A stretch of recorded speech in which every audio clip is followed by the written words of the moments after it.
Welcome everyone to German Tool Reviews. Today we have a showdown of push-button, slip-joint, adjustable pliers. These are also known as water pump pliers and channel locks. All of these are in the 250mm or 10-inch range. A little bit of history on this particular design of pliers. Most of us grew up with the traditional slip-joint pliers that use a pivot bolt and a tongue and groove configuration. This design was invented by the Champion d'Armet tool company in the early 1930s, who called the new design channel lock. In 1963, the company officially changed its name to Channel Lock to match their most popular product. In 1984, Knipex built a better mousetrap by adding a critically important feature, which was to add a form lock engagement system that avoids any wear on the pivot pin or the channels themselves. This is done by adding opposing teeth on both the pivot pin and one side of the handles and using a spring to hold the pivot pin in its current position. Knipex gave this design the Cobra trademark. Knipex has made a couple of tweaks to the design over the years, with the most recent changes coming in the early 1990s to match closely the design they are still using today. As the Knipex patents expired over the years, we saw many other companies implementing this design. However, as you can see from the designs presented here, each has their own features and is not a straight clone of the original Knipex design. I did make the decision to get the most basic model from each of the candidates you see here today. Several of these manufacturers, specifically Knipex and NWS, have many different models for their adjustable pliers that add additional capability such as quick adjustment. The candidates for this showdown are the following: the Gedore 14210TL, the Hazet 760-2, the Knipex 8702-250, and the NWS 1660-69-250.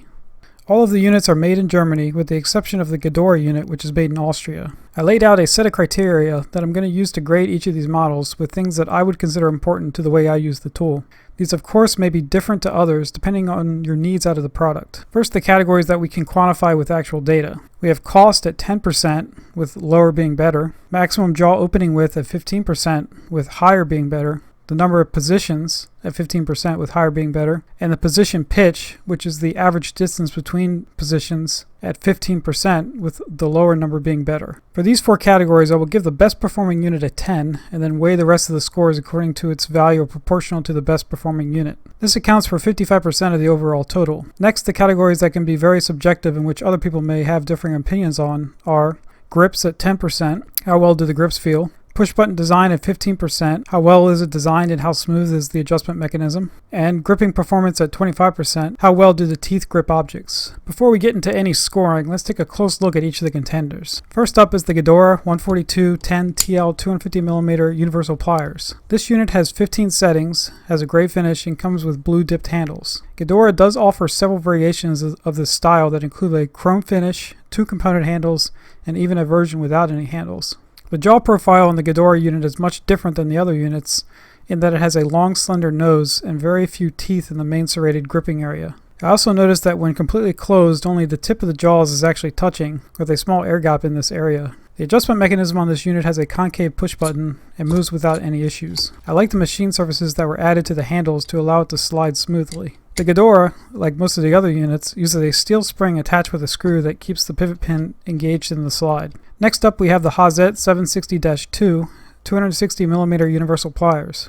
First thing you will notice is that the adjustment mechanism is not like the other three units. Indeed, I have to give credit to the engineers at Hazet for thinking outside the box when coming up with this design. The adjustments are made by pushing on a lever, which will pull the pivot pin instead of pressing it like the other units are designed. This allows you to make adjustments with your hands still on the handles, which is ideal. And for the 10% of the population that is left-handed, Hazet also makes a left-handed version of this design that puts the lever on the opposite side of the pliers. How much you want to bet that there's somebody high up in the Hazet organization that is left-handed who wanted this feature? For those purists that prefer making adjustments at the pivot pin, you can actually still do this with this design by pushing on the block that is on the opposite side of the pliers. The spring for the lever is actually located in between the slots on one of the handles. The handles on the Hazet also have a dipped coating and has much the same feel and consistency of the Gedore unit. The jaw design on the Hazet unit is also quite unique, with a higher number of coarse teeth in the main gripping area than any of the other units. The teeth also appear to be very well done and are quite sharp from the factory. Next up is the Knipex 87 series 250mm Cobra water pump pliers with multi-component handles. Knipex offers this style with options for size, finish, and handle type. This particular pair is the ones that I have been using for about the last year and a half and are the main slip joint pliers I use. So if you want to see what 18 months of use will do to the teeth, you can examine these. Some of the smaller teeth are a little bit worn, but no wear on the larger teeth. This particular pair has the multi-component handle type. The 87 series only comes with either the multi-component or non-slip plastic coated handles. I really don't care for the non-slip coating, so I typically will get the multi-component type if the standard plastic coating is not available. The Cobra XL and XXL are only available with the standard plastic coating. Last up, we have the NWS 1660-69 250mm water pump pliers. I will say that those designers over at NWS sure do have quite some creativity when it comes to the patterns in their tool and die molds. There are a lot of features in the mold that are more aesthetic than utilitarian, such as some of these reliefs in the head. It certainly does look very cool. The slide mechanism on this model is the only one that did not feel like it was sliding very smoothly. I actually managed to get it stuck a couple of times whereby you could slide the joints but not get any engagement. I think this is because the button is a little bit too small for the opening in the jaws, so it has the ability to bind. The steel spring lever is attached with the number 1 Phillips screw, which is quite surprising since I figured Phillips was all but superseded by PosiDrive in Europe. The grips on the NWS unit are very nice and set themselves apart from the other units in the fact that they have 3 materials: a hard plastic, a medium rubber, and a soft rubber, all built into the handle. The NWS is the only unit that offers a spring return in the handle, which is purchased separately and clipped onto one of the 2 sides of the handle. You can also use this clip to attach a lanyard. Knipex does have a tethered version of their Cobra pliers for this size, but no option to retrofit an existing unit. Now it's time to dive into the scoring for the units. First, we will grade on the categories that we can do analytically through research and actual measurements. The first of these categories is cost.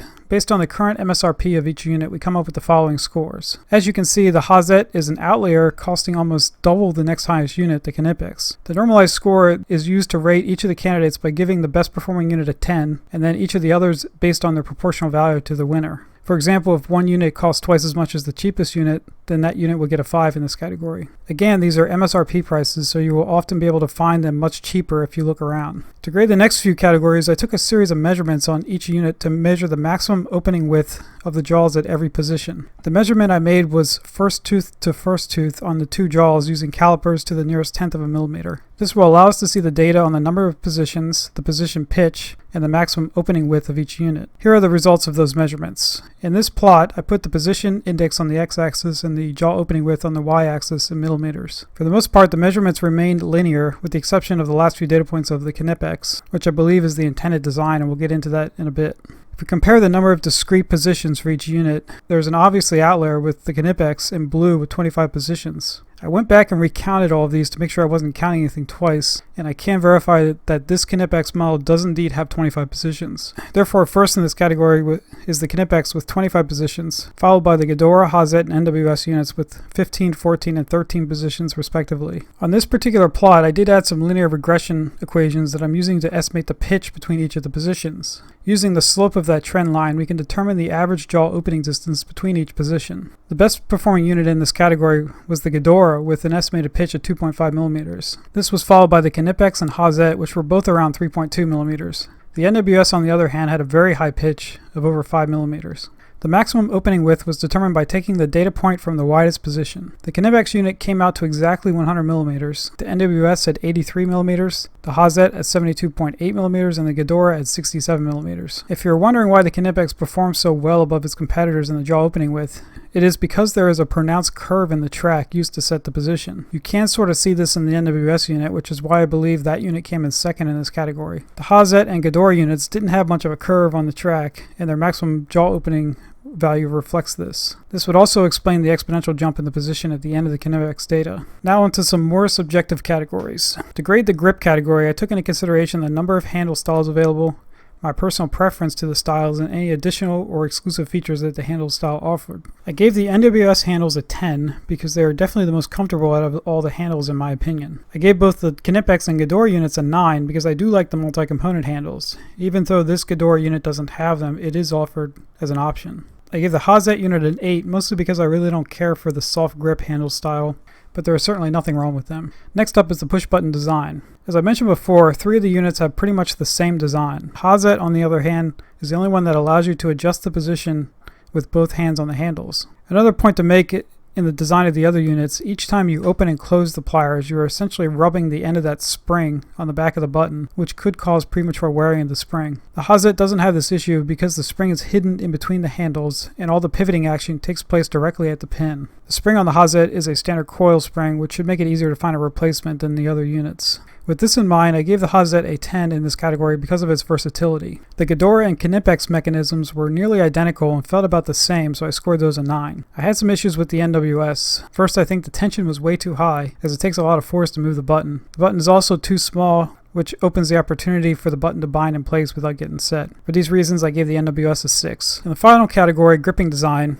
I chose 2 main tests to put the pliers through that would be a representative sample of the type of work I do with these. The first test involved putting the pliers on an M6 lock nut and then tensioning it down and flipping the pliers over and then taking the same nut off with the pliers. All of the pliers performed this task without any issues. Examining the nuts for damage showed about the same amount for each candidate. Therefore, I would call this a tie, as no pliers perform exceptionally different from any other. Next, I wanted to test the clamping power of each of these.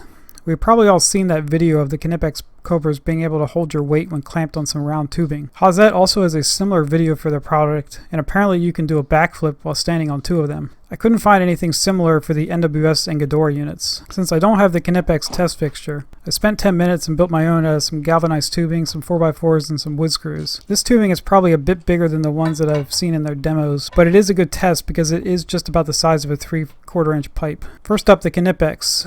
The flexing you see there is mostly just the flexing with the screws going through the piping. I was able to reproduce the Knipex clamping demo in this setup without issue. Next up is the NWS, and it didn't fare as well. I gave it a couple of tries before calling it just to make sure I was getting the best grip I could. I felt like it was starting to grip, but it just couldn't quite hold on. Doing the same with the Hazet, we were able to get it to hold just like the Knipex.